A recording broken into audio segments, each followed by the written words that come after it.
आगामी विधानसभा चुनाव को लेकर सभी पार्टियां तैयारियों में जुटी हुई है, लेकिन भारतीय जनता पार्टी ने अपने पंच प्रण नाम से मैनिफेस्टो भी जारी कर दिया है। सबसे पहले 5 उसमें बिंदु जो है दिए गए हैं।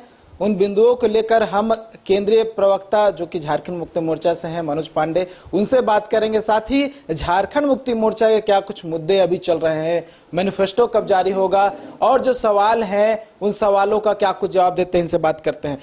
सर, कल बीजेपी की ओर से पंच प्रण नाम से 5 बिंदु जो है वो लाए गए हैं, जिसमें एक योजना है गोगो दीदी योजना।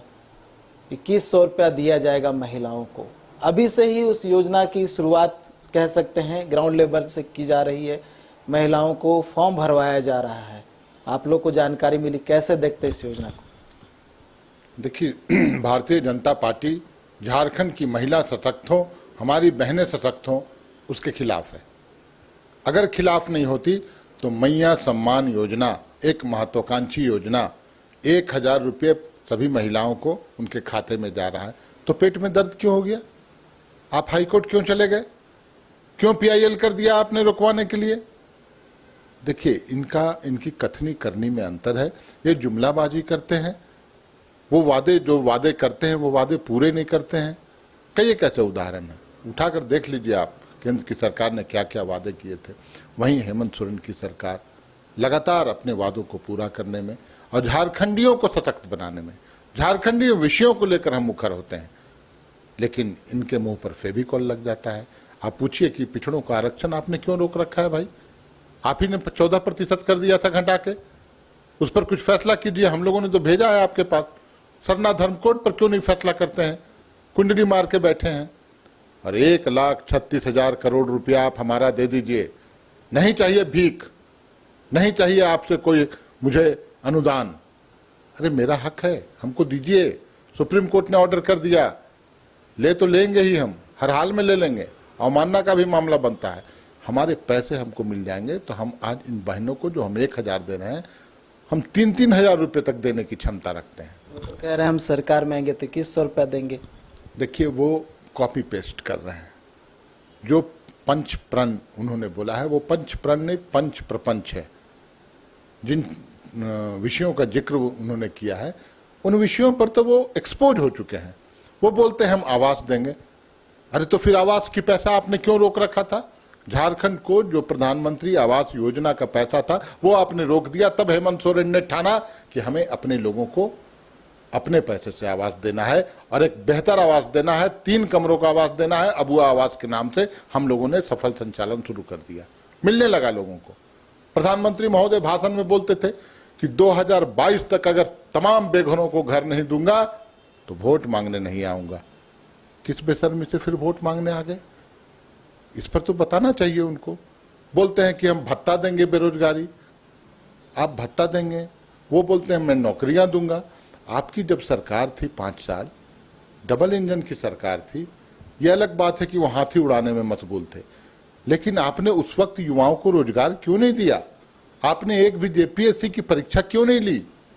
आपको तो बताना पड़ेगा। जब मौका आता है तो झारखंडियों से उनका अधिकार आप छीनते हैं। यहां तक कि मुख्यमंत्री का पद भी आप दूसरे राज्य के लोग को दे देते हैं। तो आपसे कैसे कोई उम्मीद करेगा? क्यों एतबार करेगा? तो कह रहे कि आप लोग 5 लाख रोजगार नहीं दिए हैं, वो आएंगे तो 5 लाख रोजगार भी देंगे और 2,87,000 जो पद खाली है उसको ही भरेंगे। 2 करोड़ रोजगार उन लोगों ने दे दिया है क्या? प्रश्न का प्रति प्रश्न होता है। मैं काउंटर क्वेश्चन करता हूं उनसे। 2 करोड़ अगर वो रोजगार दे दिए होंगे तो 5 लाख नहीं 10 लाख हम देंगे रोजगार। और हम लोगों ने दिया है। हम जुमलेबाजी नहीं करते, आंकड़े बताते हैं कि आज 2 करोड़ रोजगार की बात करके सत्ता में आने वाले लोग, अब तक उनको 20 करोड़ रोजगार दे देना चाहिए था, लेकिन आंकड़े बताते हैं कि 14 करोड़ रोजगार के अवसर समाप्त हो गए। नोटबंदी ने कमर तोड़ दी। रही सही कसर GST, जो एक अव्यवहारिक GST आया, उसने पूरी कर दी। तो आप 2-4 उद्योगपतियों के लिए सरकार बनाया है आपने। कैसे अडानी का साम्राज्य फैले, कैसे आज दुनिया का सबसे धनी आदमी की श्रेणी में आ गया वो व्यक्ति।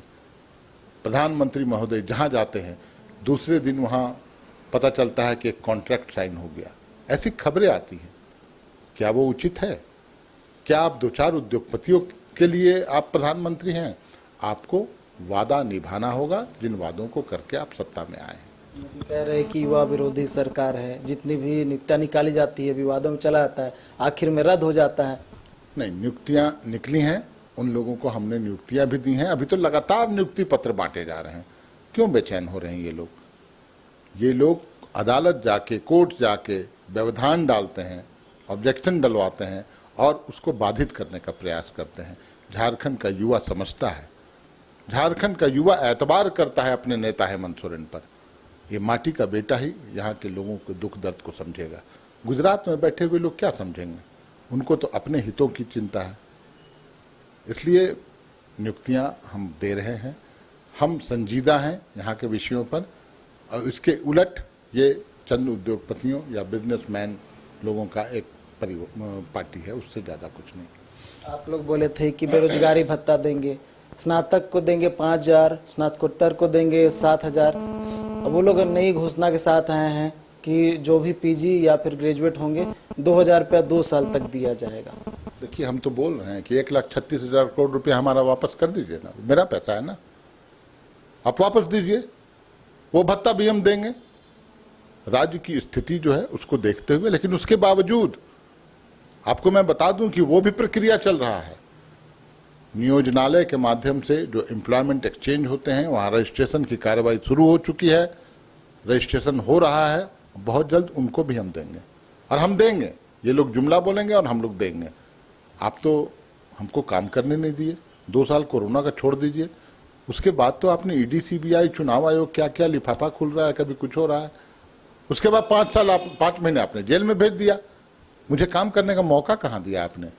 उसके बावजूद ये शेर दिल सोरेन काम किया इन्होंने। आज चले जाइए गांव देहात कस्बों में, चारों तरफ जयकारा है। जयकारा ऐसे ही नहीं होता है, उन्होंने काम करके दिखलाया है। एक तो आप लगातार पोस्टर जो वार छेड़े हुए हैं राजधानी में, लगातार आप कई जगहों पे जो है पोस्टर लगाते हैं और बीजेपी से सवाल करते हैं। एक बार फिर से आप पोस्टर लगाए हैं, क्या बताना चाह रहे हो पोस्टर के माध्यम से?